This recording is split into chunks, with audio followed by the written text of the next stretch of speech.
কৃষিভিত্তিক উদ্যোগ এখন গাঁৱত ধন উপাৰ্জনৰ এক উত্তম উপায় হ'ব পাৰে। গাঁৱৰ কৃষিভিত্তিক উদ্যোগৰ পৰা ধন উপাৰ্জনৰ কিছুমান পথ আপুনিও বাছি ল'ব পাৰে। তাৰ ভিতৰত উল্লেখযোগ্য কেইটামান দিশ হৈছে তেল নিষ্কাশন কৰা। আপুনি গাঁৱত এটা সৰু পৰিসৰৰ তেল নিষ্কাশন ইউনিট আৰম্ভ কৰি বীজ, বাদাম আৰু অন্যান্য কেঁচামালৰ পৰা তেল উৎপাদন কৰিব পাৰে। আটা মিলিং। আপুনি গাঁৱত সৰু আটা মিলিং ইউনিট আৰম্ভ কৰি শস্য আৰু শস্যৰ পৰা আটা উৎপাদন কৰিব পাৰে। মৌ উৎপাদন। আপুনি গাঁৱত মৌ উৎপাদন ইউনিট আৰম্ভ কৰি মৌ পালন কৰি মৌ উৎপাদন কৰিব পাৰে। আচাৰ আৰু চাটনি।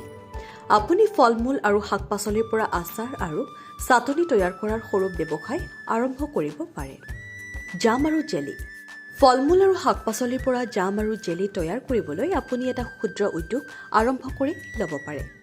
মছলা, পেষ্ট আৰু পাউডাৰৰ দৰে মছলা আৰু মছলা উৎপাদনৰ বাবে আপুনি এটা ক্ষুদ্ৰ উদ্যোগ আৰম্ভ কৰিব পাৰে। আয়ুৰ্বেদিক আৰু বনৌষধি সামগ্ৰী। আয়ুৰ্বেদিক আৰু বনৌষধি সামগ্ৰী যেনে মলম, ক্ৰীম, চিৰাপ আদি উৎপাদনৰ বাবে আপুনি এটা ক্ষুদ্ৰ উদ্যোগ আৰম্ভ কৰিব পাৰে। নিউজ এক্স ৰিপৰ্ট, অংকুৰিত অসম।